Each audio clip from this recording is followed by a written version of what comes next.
Imagine this. A woman, frustrated and entitled, wraps her hands around a royal guard's neck, demanding attention. Seconds later, she realizes she's made the worst mistake of her life. What happens next is a powerful lesson in respect, discipline, and the true meaning of strength. The summer sun beat down on the cobblestones of Windsor Castle's outer courtyard, turning the ancient stones into heat-radiating platforms. Tourists fanned themselves with maps and guidebooks, trying to escape the sweltering heat. Despite the oppressive weather, Guard Sergeant James Winters stood perfectly still at his post. Dressed in his heavy bearskin cap and scarlet tunic, Winters looked like a ceremonial figure. But appearances can be deceiving. At 32, Winters was no ordinary soldier playing dress-up. His sharp gaze had once scanned Afghan mountain passes for threats. His hands, now gripping a ceremonial rifle with parade-ground precision, had once pulled wounded comrades to safety under heavy fire. The 2 medals pinned discreetly to his chest told a story of valor that most passing tourists never bothered to notice. Today was like any other day of duty, a mix of camera flashes, curious children, and respectful observers. Tourists from across the globe gathered in the courtyard, their excited chatter creating a backdrop of white noise that Winters had long ago learned to tune out. Most visitors maintained a respectful distance, content to admire the living symbol of Britain's historical traditions from afar. But as the afternoon crowd shifted, a woman's sharp voice cut through the pleasant murmur. "Excuse me. Some of us have places to be." The sea of tourists parted reluctantly as Patricia Holloway carved her path through the crowd. Her designer sunglasses perched atop her meticulously highlighted hair, and her expensive blouse, despite its high quality, was darkened with sweat patches. She pushed forward, trailing complaints like breadcrumbs. "This heat is absolutely unacceptable. Don't they know who's paying their salaries?" Winters didn't move a muscle. His gaze remained fixed forward, as it had been for the past 3 hours of his shift. But something in the air changed a subtle tightening of atmosphere that experienced soldiers recognize as the prelude to trouble. Patricia's path ended directly in front of Guard Sergeant Winters. Her leather handbag swung dangerously close to his polished boots. "You there?" She addressed him as though speaking to a waiter who had brought the wrong order. "I need directions to the state apartments, and I need them now. We've been walking in circles for 20 minutes." Winters remained motionless. His training was clear. Maintain position, eyes forward. No engagement with the public unless there was a genuine security threat. "Hello, are you deaf?" Patricia snapped, her manicured fingers clicking inches from his face. "I know you people can talk when you need to. I'm a taxpayer, and I'm asking you a simple question." Her voice carried across the courtyard, causing several nearby tourists to turn and stare. A mother gently guided her children away from the unfolding scene. From the edge of the gathering crowd, a man in his 60s watched with the calculated assessment of someone familiar with public confrontations. Martin Davies, a retired Metropolitan Police Inspector with 30 years of service, recognized the warning signs of a situation about to escalate. His trained eye noted the guard's perfect composure, even as Patricia's behavior became increasingly provocative. "Look at him, just standing there," Patricia announced to the onlookers, her voice rising with each word. "What exactly are we paying for? Decorations?" She turned back to Winters, whose expression remained impassive. "Is this really your job? Standing around like a mannequin while visitors get lost?" A young American couple exchanged uncomfortable glances. "Ma'am," the husband ventured cautiously, "there are information guides over there who can help you." He gestured toward a uniformed castle staff member standing near an entrance. "I don't need your help." Patricia shot back without looking at him. "I need this so-called guard to do his job." She stepped even closer to Winters, deliberately invading the invisible boundary that most visitors instinctively respected. the scent of her expensive perfume mixed with the sweat of her exertion, creating a cloying cloud around her. "Do you even speak English? Or are you just hired for your ability to stand still and look pretty?" Davies shifted his position slightly, moving to where he could better observe both the guard and the increasingly belligerent woman. His years of experience with public disturbances had taught him to recognize the dangerous convergence of entitlement and anger. Patricia's hands began to gesture more dramatically, her designer bracelet catching the afternoon sun with each aggressive movement. "This is ridiculous," she declared, pulling out her phone. "I want to speak to whoever's in charge of these toy soldiers. There should be someone useful standing here, not just decoration." Throughout it all, Winters remained a study in military discipline. His eyes stayed fixed on a point in the distance, his posture unchanged since the beginning of his shift. But behind that mask of ceremonial stillness, years of combat experience had his senses on high alert, cataloging the escalating threat with professional detachment. "You know what I think?" Patricia's voice grew louder, clearly playing to the reluctant audience gathering around her. "I think this whole guard thing is just an elaborate con to get tourist money. They're not real soldiers, they're just actors hired to stand around in these ridiculous costumes." A few feet away, Davies saw a castle attendant speaking quietly into a radio, no doubt alerting security to the developing situation. Good, he thought. They're aware. But the retired police inspector knew from experience how quickly situations like this could escalate before help arrived. Patricia circled Winters like a predator, her designer heels clicking against the ancient cobblestones. "Look at this hat," she sneered, gesturing at the guard's bearskin cap. "What century do they think this is? And that gunai bet it's not even real." The contempt in her voice was palpable, each word designed to provoke a reaction. An elderly Japanese tourist lowered his camera, his face troubled as he turned to his wife and whispered something in her ear. They moved away from the scene, the woman shaking her head in apparent disapproval. One by one, families with children began to drift to the edges of the courtyard, parents clearly uncomfortable with the spectacle unfolding before them. "Ma'am," a young woman in a university sweatshirt stepped forward hesitantly. "These guards are actual soldiers." "Mind your own business," Patricia snapped, not even bothering to turn around. "If he's a real soldier, let him prove it by doing something other than standing there like an idiot." She moved even closer to Winters, her face inches from his, her voice dropping to a taunting whisper that nevertheless carried in the tense silence that had fallen over the immediate area. "What's wrong, soldier boy? Cat got your tongue? Or are you just trained to follow orders like a good little puppet?" Davies watched as Patricia's body language became increasingly aggressive, the tightening of her shoulders, the forward lean of her posture, the way her hands kept clenching and unclenching. Classic pre-assault indicators, he recognized from his years on the force. His hand moved instinctively toward the pocket where his warrant card used to be, before he remembered he was retired, now just another tourist without authority. "You. People think you're so special with your fancy uniforms and your precious traditions," Patricia continued, her voice taking on an ugly edge. "But you're nothing. Just a relic from a time that's long gone.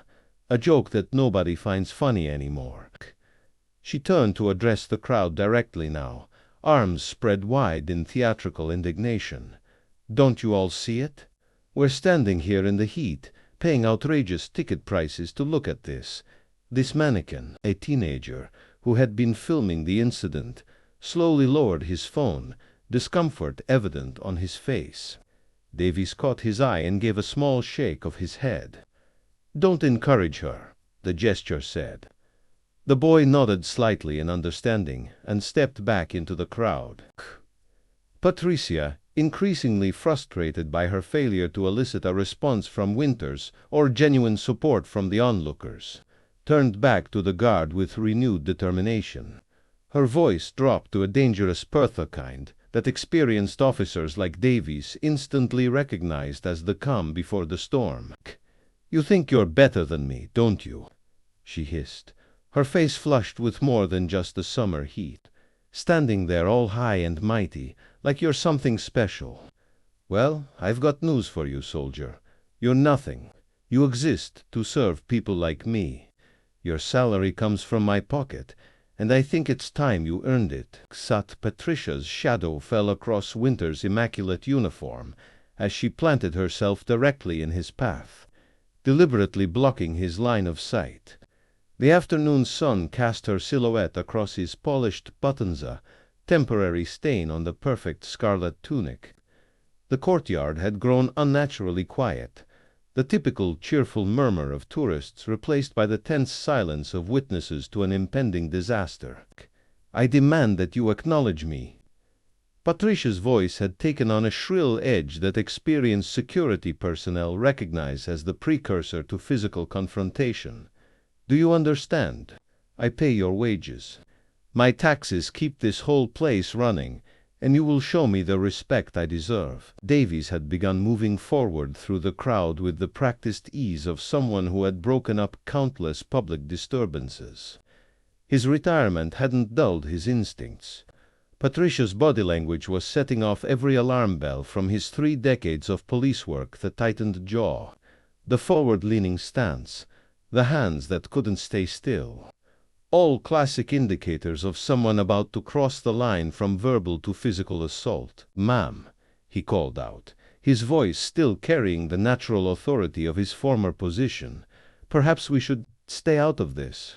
Patricia snarled without turning around, her attention fixed entirely on Winters. "This is between me and this toy soldier." Her handbag slipped from her shoulder, landing on the cobblestones with a thud that seemed to punctuate her rising anger. Winters remained motionless, his training holding firm. But those who looked closely as Davies did might have noticed the subtle change in his eyes, the slight tightening around his mouth. Not fear, but the heightened awareness of a combat veteran recognizing a threat assessment in progress. "You think you're so superior, don't you?" Patricia's voice had dropped to a dangerous whisper as she leaned in even closer. "Standing here in your costume, looking down on all of us regular people. What makes you special? What gives you the right to ignore me?" A child's voice broke the tension momentarily. "Mommy, why is that lady being mean to the guard?" Before being quickly hushed and guided away. The movement seemed to further agitate Patricia, whose breathing had become audibly labored, her designer blouse rising and falling with each aggressive inhalation. "This is public property," she continued, her finger now jabbing the air inches from Winter's chest. "I have every right to be here, and you have an obligation to assist visitors. It's literally your only job." Each word was enunciated with venomous precision, spittle flying from her lips as she worked herself into a righteous fury. Davies was only feet away now, close enough to see the slight whitening of Winter's knuckles on his ceremonial rifle, the only outward sign that the guard was registering the escalating threat before him. The retired inspector opened his mouth to intervene again, but Patricia's next move happened too quickly for anyone to prevent. "Look at me when I'm talking to you," she shrieked, her hand suddenly shooting out to grab the front of Winter's tunic. The red fabric bunched between her fingers, centuries of tradition crumpled in her grip. A collective gasp rose from the witnesses as she yanked downward, attempting to force the guard to acknowledge her. Winters shifted his weight almost imperceptibly, not enough to break position, but enough to maintain his balance against the unexpected assault. His eyes remained forward, his discipline holding against what was now unmistakably a physical attack. "This is assault," Davies called out sharply, closing the distance. "Ma'am, you need to step back immediately." But Patricia was beyond reason, beyond social constraints, beyond anything but the fury of someone unaccustomed to being ignored. "He will respond to me," she hissed, her face contorted with rage. And then, in a movement that seemed to shock even her, Her hands flew up toward Winter's neck. Her fingers closed around his throat, manicured nails digging into the skin above his collar. The attack was clumsy, born more of blind rage than any real intent to harm, but it crossed a line that no amount of tradition or ceremony could ignore. Winter's eyes flickered the first real movement he'd made as Patricia attempted to tighten her grip. "How dare you stand there like you're made of stone?" She spat, her voice strangled with effort as she tried to maintain her grip on his neck. "I'll make you pay attention. I'll make you respond."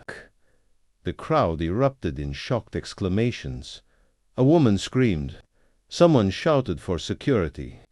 Davies lunged forward, his police training kicking in automatically, but he was still several steps away when Winters finally moved. For those watching, it was like seeing a statue come to life, not with the jerky uncertainty of fiction, but with the fluid confidence of extensive combat training. One moment, Winters was the perfect image of ceremonial stillness. The next, his free hand had moved with precision born of years of close-quarters combat drills. Patricia's eyes widened in shock as her attack was neutralized before it had truly begun. Her moment of imagined power evaporated like morning mist under the summer sun. The guard she had dismissed as decoration was suddenly, undeniably, a soldier. Winter's movement was economical, precise, and controlled exactly what one would expect from a decorated combat veteran.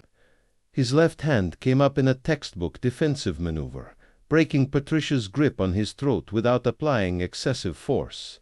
In the same fluid motion, his right hand maintained perfect control of his ceremonial weapon, never once compromising its position or using it as part of his defense. Their positions were reversed so quickly that many onlookers barely registered how it happened. Patricia found herself immobilized, not by brutal force, but by technical expertise. Her wrist caught in Winter's grip at precisely the angle that prevented further aggression without causing injury. The hold wasn't painful, merely restraining, the perfect embodiment of professional restraint in the face of unprovoked attack. "Ma'am," Winters spoke for the first time, his voice carrying the quiet authority of someone who had commanded men in far more dangerous situations. "You will step back now." The sound of his voice calm, measured. Entirely at odds with Patricia's shrieking rage seemed to stun the crowd into silence. Even Patricia herself froze momentarily, her expression flashing from anger to surprise to indignation in rapid succession. You can't touch me," she sputtered, trying to pull her arm free and finding herself unable to break the guard's perfect control. "Do you know who I am? I'll have your job for this." "What you have done," Winters continued in the same even tone, "is assault a member of Her Majesty's Armed Forces while on duty. This is a criminal offense." Each word was delivered with perfect clarity, neither rushed nor emphasized, simply stated as unequivocal fact. "Security has been called. You will remain where you are until they arrive." Davies had reached them now, his experienced eye assessing Winter's hold with professional approval. "Well handled, Sergeant," he said quietly, showing his retired warrant card with his free hand. Former Met Police Inspector Davies, happy to provide a witness statement when needed. Winters acknowledged him with the slightest nod, his attention never fully leaving Patricia, who had begun to realize the seriousness of her situation. The crowd had formed a perfect circle around them, their expressions a mixture of shock, disapproval, and increasingly respect for the guard's controlled response. "This uniform," Winters continued, addressing Patricia but allowing his voice to carry to the assembled witnesses, "represents more than ceremony. Every man and woman who wears it has earned the right through years of service and training. We stand guard here, not as decorations, but as soldiers continuing a tradition of service that stretches back centuries." Patricia attempted to interrupt, but Winters continued with the same measured tone, neither raising his voice nor allowing her to derail his explanation. The rifle I carry has been modified for ceremonial use, but it is a functional weapon. The training I've received includes how to neutralize threats without excessive force, which is what you're experiencing now." Her face flushed with angry embarrassment. Patricia tried once more to free herself. "You're hurting me. Everyone can see you're hurting me." Davies shook his head, addressing the crowd. "As a retired police officer with 30 years of experience, I can confirm that the sergeant is using minimal necessary force. The hold he's applying is a standard restraint technique designed specifically to prevent injury." Winters had maintained perfect control throughout, his hold neither tightening nor loosening despite Patricia's continued struggles. "Before I took this post," he continued, "I served 2 tours in Afghanistan. The men and women who stand guard at royal residences are active duty soldiers who rotate between ceremonial duties and operational deployments. We're not actors. We're not decorations." For the first time, a flash of uncertainty crossed Patricia's face as the reality of her situation began to sink in. The statue she had attempted to bully had turned out to be a highly trained military professional who had responded to her assault with measured restraint rather than reactive force. "The men I served with in Helmand Province," Winters continued, his voice taking on a subtle depth that caught the attention of every listener, "understood the values this uniform represents: discipline, duty, respect. The same values that prevent me from using more force than necessary even when someone attempts to choke me while I'm performing my duties." 2 uniformed security personnel were pushing through the crowd now, their radios crackling with updates. Winters acknowledged their approach with a slight nod, but continued addressing Patricia, whose struggles had finally ceased as the weight of consequences began to settle on her. "You asked what makes us special," he said, his eyes meeting hers directly for the first time. "It's not the uniform. It's not the ceremony. It's the understanding that we stand for something larger than ourselves. The same principles that ensure your right to visit these grounds safely, to voice your opinions freely if and to make the serious error in judgment that you've made today." As security reached them, Winters smoothly transferred control of Patricia to their custody, his movements so fluid that the transition appeared almost choreographed. He stepped back, resuming his ceremonial position with such precision that it seemed he had never moved at all save for the slight redness around his collar where Patricia's fingers had briefly dug into his skin. "This woman attempted to choke me while I was on duty," he reported to the security officers, his voice returning to the clipped, professional cadence of military communication. "Former Inspector Davies can provide a witness statement, as can numerous other visitors." Davies stepped forward, his posture automatically straightening in the presence of official authority. The sergeant showed remarkable restraint in his response. He confirmed textbook handling of the situation. Throughout it all, Winters' dignity remained intact. The ceremonial uniform, unwrinkled despite Patricia's assault, his bearing returning to the perfect posture expected of the Queen's Guard. The contrast between his composed professionalism and Patricia's disheveled, flustered state couldn't have been more stark. "This is absurd." Patricia's voice had lost its commanding edge, taking on the defensive whine of someone beginning to realize they've made a catastrophic error. "He attacked me. I was just asking for directions, and he grabbed me." The security officers exchanged glances, clearly unimpressed by her version of events. "Ma'am, we have multiple witnesses, including a retired police inspector," the senior officer replied calmly. "Castle security cameras will have recorded the entire incident." Around them, several tourists had already stepped forward, offering their accounts to the second security officer. She grabbed his throat. A German visitor explained, his English careful but clear. He only defended himself. Very professional. Patricia's gaze darted around the courtyard, searching for sympathy and finding none. The crowd that had witnessed her assault now watched her consequences unfold with the silent judgment of a jury that had already reached its verdict.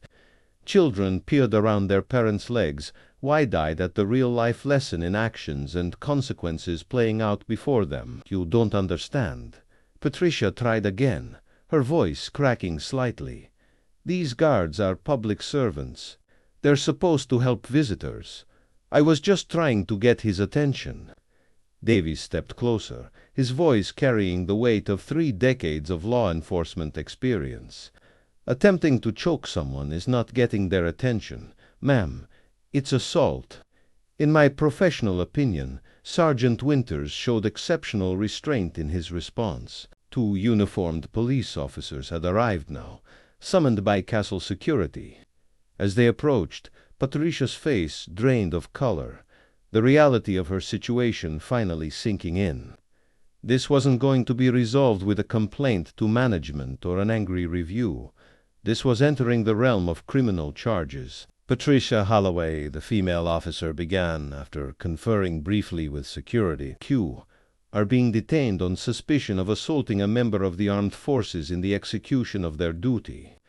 You do not have to say anything, but it may harm your defense if you do not mention when questioned something which you later rely on in court.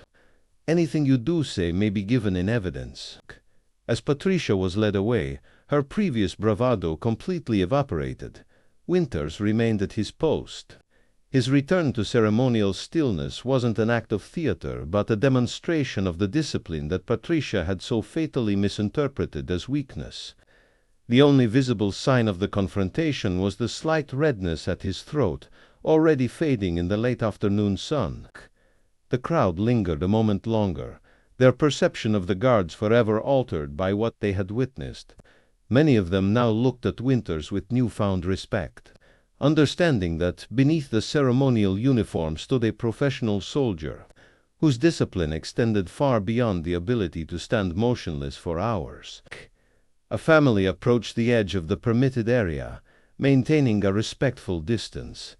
The father, a former military man, judging by his bearing, offered a subtle nod of appreciation that Winters acknowledged with the slightest change in his eyes. A moment of silent communication between those who understood the true meaning of service. Davies paused before leaving, watching as Winters resumed his watch with undiminished vigilance. The afternoon sun caught the brass buttons of his uniform, no longer a costume in the eyes of those who had witnessed his response, but the symbol of something timeless and essential, discipline in service of something greater than oneself. "I served 30 years enforcing the law," Davies remarked to a nearby American couple who had witnessed the entire incident, "and I've rarely seen such perfect control under provocation. Remember this the next time someone dismisses these guards as ceremonial. They're soldiers first. Always." The couple nodded thoughtfully, the husband's camera lowered respectfully to his side rather than raised for a photo. Some moments deserve to be remembered rather than captured. Some lessons, better absorbed than recorded. As the day's shadows lengthened across the ancient cobblestones, Winters maintained his post with the same perfect composure he had shown before Patricia's assault. To newly arriving visitors, he appeared to be exactly what Patricia had mockingly called him, a living statue, a ceremonial figure, a tourist attraction. But to those who had witnessed his response, he represented something far more profound, the visible embodiment of discipline tempered by restraint, of power governed by principle, of tradition alive with purpose. What we witnessed today in that Windsor Castle courtyard was more than just an entitled woman learning a harsh lesson about respect. It was a powerful reminder of what these ceremonial guards truly represented: not decorative figures standing still for tourist photographs, but trained professionals embodying centuries of tradition, service, and disciplined restraint. What would you have done in Sergeant Winters' position? When faced with provocation, would you have maintained such perfect restraint, responding only when absolutely necessary and, even then, with measured control? If this story resonated with you, Please hit that like button and share it with someone who might appreciate this reminder of what discipline and duty truly look like. Subscribe to our channel for more powerful stories that go beyond the surface of these ceremonial traditions. And don't forget to hit the notification bell so you never miss our latest uploads. Do check out the recommended videos appearing on your screen now. And we'll see you again tomorrow at the same time with another brand new video.